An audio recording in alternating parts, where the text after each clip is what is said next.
Alors le territoire intelligent, c'est une aventure collective qui est extrêmement structurante à l'échelle de l'agglomération et de ses 29 communes. Et c'est un projet qui est éminemment large en termes de périmètre puisqu'il embrasse une dizaine de thématiques métiers qui vont des déchets à l'eau et à l'assainissement, des bâtiments à l'éclairage public en passant par le feu tricolore et d'autres thématiques encore. Évaluer une politique ou un programme de cette envergure est éminemment important, éminemment stratégique à l'échelle d'une collectivité comme la nôtre.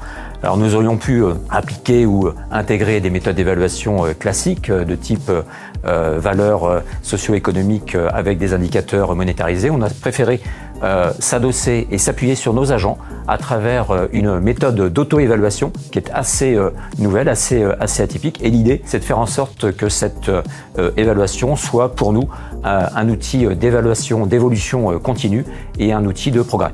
Cette auto-évaluation, elle repose d'abord et avant tout sur l'implication des agents. C'est-à-dire que nous ne sommes pas allés nous adosser à une méthode d'évaluation traditionnelle. Nous ne sommes pas allés chercher un prestataire pour nous accompagner. Nous nous adossons sur la connaissance du territoire de nos agents et sur l'accompagnement de nos agents à l'appropriation d'une culture de l'évaluation. Pour ce faire, nous travaillons de concert avec des enseignants-chercheurs du GIS Optima de Pau-Bayonne et cette expertise, je dirais, académique de ces enseignants-chercheurs vient dialoguer avec la connaissance, l'ancrage territorial, la connaissance des politiques publiques de nos agents. Et finalement, ce dialogue entre les enseignants-chercheurs et les agents du territoire et de l'agglomération permet bien de co-construire une méthode d'évaluation qui s'adosse à des outils et une méthodologie qui nous est propre.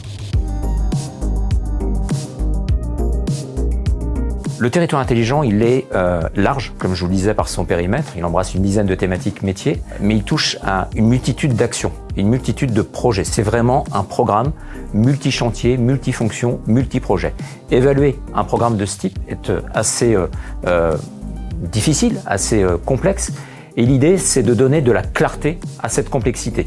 Et pour donner de la clarté à cette complexité, il nous a semblé qu'il fallait que l'évaluation fasse sens pour les acteurs de la collectivité, les acteurs du territoire, pour nos élus, pour nos agents qui sont en première ligne sur la mise en place et sur le pilotage des politiques publiques. Le deuxième enjeu, c'est que cette auto-évaluation autour du territoire intelligent, elle nous permet de jouer un rôle de laboratoire d'évaluation à l'échelle de l'ensemble de la collectivité. Cette méthode d'auto-évaluation, nous avons l'ambition finalement de la déployer dans d'autres thématiques au-delà du territoire intelligent. Nous avons déjà certaines directions qui se sont emparées de la méthode et des outils mis en place avec les enseignants du GIS Optima pour déployer une méthode d'auto-évaluation sur d'autres politiques publiques que celle du territoire intelligent. Donc l'idée, c'est véritablement d'insuffler une nouvelle culture d'évaluation à travers cette auto-évaluation portée par nos agents.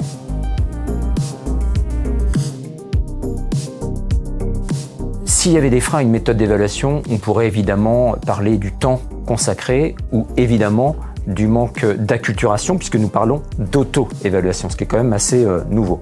Maintenant, j'ai tendance à penser qu'à partir du moment où le cadre est posé, où nous savons où nous souhaitons aller dans cette démarche évaluative et que la structuration est posée avec un sponsor, avec une instance dédiée, avec des instances de dialogue entre les enseignants-chercheurs, la direction générale, les acteurs des politiques publiques, à partir du moment où ce cadre est posé, je pense que ces freins n'en sont plus et qu'au contraire, la démarche qui est mise en place autour de cette évaluation est plutôt une démarche gagnant-gagnant.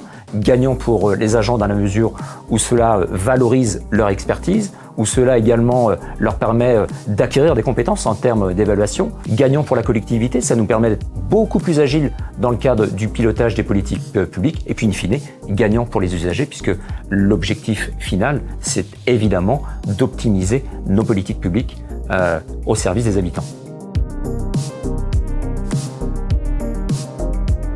Je pense qu'il faut impliquer les agents le plus en amont possible de cette démarche évaluative, c'est-à-dire les embarquer dès le départ sur le projet et qu'ils soient associés à l'ensemble de la démarche, du départ jusqu'à l'identification des indicateurs, jusqu'à la conception des livrables. C'est ce qui permet de valoriser également leur engagement dans ce processus d'évaluation. Ensuite, il faut un cadre qui soit bien structuré, évidemment, avec les bons outils. La plateforme collaborative est un outil qui nous permet de dialoguer entre directions et d'avoir surtout une matrice des indicateurs qui soit homogénéisée à l'échelle de la collectivité et de la dizaine de directions qui accompagnent la démarche d'évaluation. Dernier conseil, je pense qu'il ne faut pas s'interdire de travailler avec des enseignants-chercheurs. Je pense que les enseignants-chercheurs ont une place dans la gouvernance publique, ont une place dans la définition, pourquoi pas, ou la co-construction des politiques publiques. L'expertise académique, lorsqu'elle dialogue avec l'ancrage territorial et l'expertise territoriale, est, je pense, de nature à optimiser nos politiques publiques.